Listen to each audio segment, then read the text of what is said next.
पहले आपको बताता हूं, उसके बाद ये कहां भाग रहे थे, किस तरह भाग रहे थे और कवर्धा पुलिस ने इन तीनों को कैसे पकड़ा, ये मैं बताता हूं। और घटनाक्रम क्या हुआ था वो भी आपको बताता हूं। तीनों लोग कवर्धा के ही रहने वाले हैं और तीनों आदतन अपराधी हैं। पहले भी कई केसों में जेल जा चुके हैं, नशे के आदी हैं। सूखा नशा करने के बाद ये बेकाबू हुए और उस छात्रा को अपना शिकार बना लिए। वारदात को कैसे अंजाम दिया इन्होंने पुलिस को बताया है और पुलिस को ये भी बताया है कि इन 2 घंटों में इन्हें किस तरह से बारी बारी दुष्कर्म किया है। पूरे मामले में कल ये भी चीज़ सामने आ रही थी कि युवती का बॉयफ्रेंड भी इस एपिसोड में शामिल है, इस घटना में शामिल है। तो पुलिस ने जांच की, पुलिस ने ये भी पता किया क्या युवती के बॉयफ्रेंड के साथ में इन तीनों आरोपियों का कोई संबंध तो नहीं है, लेकिन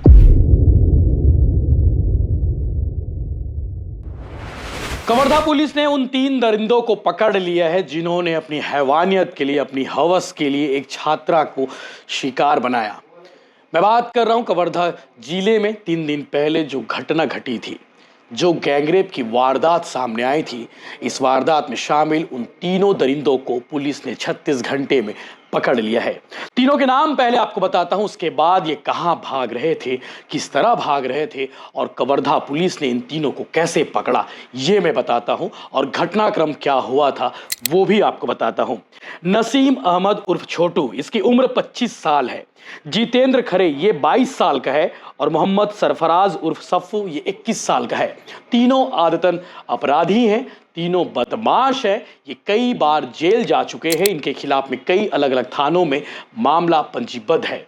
इन तीनों ने मिलकर वारदात को अंजाम दिया है और वारदात को अंजाम देने से पहले इन्होंने सूखा नशा भी किया था। सूखा नशा करने के बाद ये बेकाबू हुए और उस छात्रा को अपना शिकार बना लिए।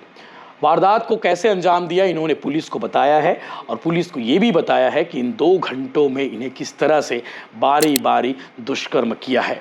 पुलिस ने इनके साथ में जो किया है, यानी कि इनसे जो पूछताछ की है सख्ती से, उस सख्ती से पूछताछ के दौरान इन्होंने सब कुछ उगला है कि कैसे उस छात्रा का किडनैप किया। किडनैप करने के बाद बाइक में बिठा कर लेकर गए और बाइक में बिठाने के बाद इन तीनों वो इलाके लेकर गए जहां कोई आता जाता नहीं है। रात 3 बजे के आसपास ये उठा कर लेकर गए और 5:15 बजे राजनांदगांव बाईपास के पास घोटिया में इन्होंने उस लड़की को छोड़ा। तब जाकर लड़की सीधे थाने पहुंची और थाने में जाकर रिपोर्ट दर्ज कराई और उसने पूरी अपनी आप बीती बताई कि किस तरह से इन तीनों दरिंदों ने उसके साथ इज्जत लूटी और उसका दुष्कर्म किया। दरअसल पुलिस ने जो जानकारी दी है उसके मुताबिक कवर्धा एसपी खुद मौके पर मौजूद रहे, यानी कि आज प्रेस कॉन्फ्रेंस उन्होंने लिया है और कबीरधाम पुलिस ने यह भी कहा कि आम जनता से कि दुष्कर्म जैसे जघन्य अपराधों के प्रति हमारी नीति 0 टॉलरेंस की है। ऐसे अपराधियों को किसी भी सूरत में बख्शा नहीं जाएगा और उनके खिलाफ कठोरतम कानूनी कार्रवाई की जाएगी। और यह भी स्पष्ट चेतावनी देते हुए कहा है कि महिलाओं और बच्चियों की गरिमा और सुरक्षा के खिलाफ अपराध करने वाला कोई भी व्यक्ति कानून के शिकंजे से बच नहीं सकता। आरोपियों की गिरफ्तारी के लिए जो गठित की गई थी टीम, उसमें कमलकांत शुक्ला, रूपक शर्मा, लालजी सिन्हा, योगेश कश्यप, मनीष मिश्रा, उमाशंकर राठौर, महेश प्रधान, अमित कश्यप, संतोष मिश्रा और महिला थाना प्रभारी उप निरीक्षक भुवनेश्वरी साहू राठौर के साथ साइबर सेल कोतवाली और जिले के सभी थानों की टीम का विशेष योगदान रहा, क्योंकि इस मामले का खुलासा करना जरूरी था। 36 घंटे बाद ये तीनों आरोपी पकड़े गए हैं। तीनों कवर्धा शहर के रहने वाले हैं। एक गंडई से पकड़ा गया है और दूसरा कवर्धा के सीमावर्ती जिले से। इन 3 आरोपियों में से 2 आरोपी शादीशुदा है और एक अनमैरिड है। इन तीनों ने वारदात को अंजाम देने से पहले सूखा नशा किया था। आपको बता दें कि इस मामले को लेकर कल आदिवासी समाज ने कवर्धा जिले में काफी आक्रोश जताया था। उन्होंने कहा था कि इन आरोपियों को फांसी की सजा दी जानी चाहिए। जो भी आरोपी है, तीनों के नाम तो सामने आ चुके हैं और पकड़े भी गए हैं और ये जेल भेजा गया है। नसीम, जितेंद्र और सरफराज, इन तीनों को फांसी के फंदे पर टांग कर सजा देने की कल आदिवासी समाज की मांग थी। आदिवासी समाज ने कहा कि हमारी बेटी के साथ में जो गलत करेगा उसके साथ भी गलत होना चाहिए और सख्त से सख्त कार्रवाई की जाए, ताकि दोबारा इस तरह की कृत्य करने से पहले कोई 100 बार सोचे। इसके अलावा आपको बता दें, इस पूरे मामले में कल ये भी चीज़ सामने आ रही थी कि युवती का बॉयफ्रेंड भी इस एपिसोड में शामिल है, इस घटना में शामिल है। तो पुलिस ने जांच की, पुलिस ने यह भी पता किया क्या युवती के बॉयफ्रेंड के साथ में इन तीनों आरोपियों का कोई संबंध तो नहीं है, लेकिन कोई संबंध नहीं मिला। तो कुछ लोग ये वायरल किए जा रहे थे, कुछ लोग ये भ्रामक फैला रहे थे कि इस घटनाक्रम में युवती का जो बॉयफ्रेंड है वो भी शामिल है, लेकिन ये चीज़ें गलत पाई गई, ऐसा कहीं कोई सामने नहीं आया। और पुलिस ने ये भी बताया कि रात 3 बजे के आसपास की घटना है और सुबह 5:15 बजे आरोपियों ने पीड़ित को राजनांदगांव बाईपास घटिया रोड टी पॉइंट के पास बस स्टॉप के पास छोड़कर भाग निकले।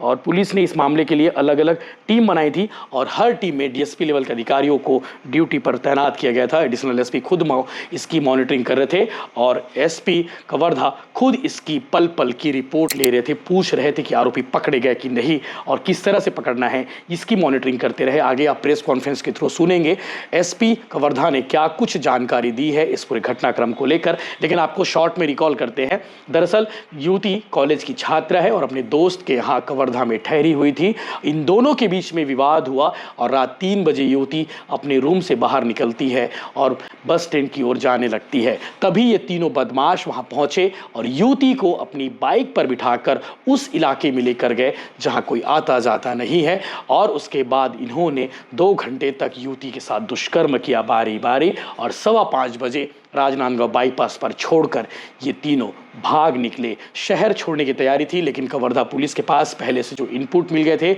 और तमाम सीसीटीवी फुटेज खंगाले थे जिस रूट पर यह घटना हुई है, उस रूट को इन्होंने देखा और उसके बाद कई कैमरे और कई बदमाशों से पूछताछ करने के बाद ये तीनों आरोपी पकड़े गए हैं। जिस वक्त वारदात हो रही थी उस वक्त युवती ने इन तीनों में से एक का हाथ भी काटा था, तो वो बाइट भी नजर आया है। इसके साथ साथ तीनों आरोपियों को खड़े कराकर मजिस्ट्रेट के सामने उनकी पहचान भी कराई गई है। युवती ने इन तीनों को पहचान लिया है और आरोपियों को आज प्रेस कॉन्फ्रेंस में सामने पेश किया गया और उसके बाद कोर्ट के थ्रू इन्हें जेल भेज दिया गया है। आगे आप सुनेंगे कवर्धा एसपी ने क्या कुछ जानकारी दी है। ये जो गैंग रेप की घटना हुई थी एक बच्ची के साथ, उसमें 3 आरोपियों को हमारे द्वारा आज गिरफ्तार किया गया है, जिनमें एक नसीम उर्फ छोटू करके है, दूसरे का नाम जितेंद्र खरे है और तीसरा सरफराज उर्फ सप्पू। ये तीनों आदतन अपराधी हैं और इन पर कई अपराध कायम हैं और इनको बड़ी मशक्कत के बाद 2 को एक जगह से और एक को एक जगह से गिरफ्तार किया गया है।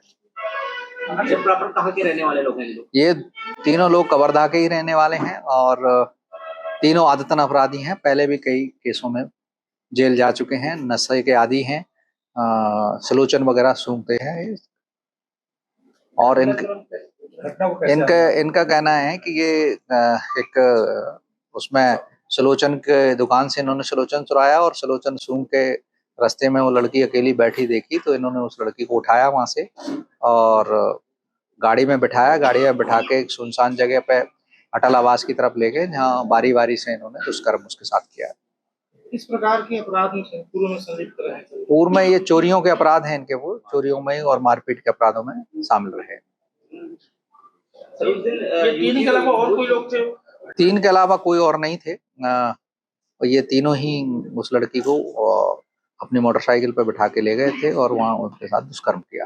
कहाँ से इनको गिरफ्तार की गई है?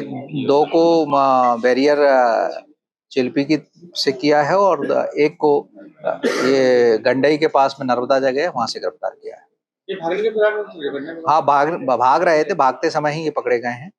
क्योंकि एक घटना करने के बाद एक दिन ये बने रहे, इसके लिए हमने हमारी टीम ने बड़ी मशक्कत से काम किया, जिसमें करीब 150 से 200 आदतन अपराधी और शराबी जो असामाजिक तत्व थे उनसे पूछताछ की। उसी दौरान क्लू मिला था कि ये 3 लड़के हो सकते हैं इसे सूलिए के। जब पुलिस ने दबिश दी तो और जब इनको ये घर पे नहीं मिले तो नाकेबंदी की गई, तो एक को गंडई से और 2 को चिल्पी से पकड़ा गया और इनसे पूछताछ की गई तो इन्होंने अपना अपराध स्वीकार किया और सारी घटना को बताया कि ऐसे किया और इनका कहना है हमारे से नशे की हालत में ये हुआ है। कितने टीम लगी थी सर इनको पकड़ने के लिए? मैं यहाँ से 4 टीम बनाई थी, इसमें 4 डीएसपी साहब लगाए थे और एडिशनल एसपी पंकज पटेल इसकी निगरानी करते रहे और कुल मिला के ये 36 घंटे के अंदर ही गिरफ्तार कर लिए गए। सर ये तीनों लड़के में कोई एक युवती से परिचित है कोई भी? नहीं, अभी ऐसा कुछ नहीं आया, लेकिन एक लड़का ओबीसी के मोहल्ले के, जहाँ वो युवती किराए से रहती है, उसी के आसपास का रहने वाला है। प्राइमरी मेडिकल रिपोर्ट में सामूहिक इसका बहुत अभी मैं ये मेडिकल की बात को आपको शेयर नहीं कर सकता हूँ, लेकिन दुष्कर्म की पुष्टि हुई है। आरोपियों की कोई आपराधिक पृष्ठभूमि रही है क्या पहले? हाँ, पर पहले है, इन पे एक पे 5 केस हैं, किसी पे 2 केस हैं, सारे लोग आदतन अपराधी हैं। इन तीनों आरोपियों में से पहले किसी लड़की के साथ पहले से कोई बातचीत वगैरह परिचय? नहीं, ऐसा कोई अभी हुआ वो नहीं आया। आरोपियों का प्रेमी के साथ कोई संबंध है क्या सर? या बातचीत? इस जो प्रेमी हैं उसके साथ अभी हम पता लगाते हैं कि इसके कुछ है, लेकिन अभी तक ऐसा कोई वो नहीं मिला है कि उसके साथ कोई इसका संबंध हो। सर जिस बाइक में घटना का अंजाम दी वो बाइक चोरी है कि? नहीं, ये इसी की बाइक है, छोटू की, और छोटू की खुद की बाइक है, उसी से इन्होंने घटना को अंजाम दिया। इनमें से 2 शादीशुदा हैं और एक शादीशुदा नहीं। सर आरोपियों को भी कोई जख्म आया मिला है क्या? हाँ, आरोपियों में जो लड़की ने काटा था इसके हाथ पे, टीथ वाइट हैं, वो हैं उसके उस पर। सर एक कवर्धा के रहने वाले जरूर है, लेकिन कहाँ के हैं कवर्धा में? आरोपी कवर्धा में एक तो आदर्श नगर के हैं, कुछ डालडा पारा और ऊर्जा पार्क जो मझगांव रोड पर रहने वाले हैं। सर पीड़िता को किसी प्रकार से अभिभावक में कोई सहायता आपको किस प्रकार उसको देखिए, चूंकि पीड़िता अनुसूचित जाति की है और जनजाति की होने के कारण उसमें SC/ST एक्ट बढ़ाया गया है। अभी मैडम उसको विवेचना कर रही थी, अब DSP साहब करेंगे उसकी विवेचना, और जो शासन से करीब 5 लाख की रुपए सहायता मिलती है वो उसको प्रकरण बना के हम शासन के पास भेज देंगे।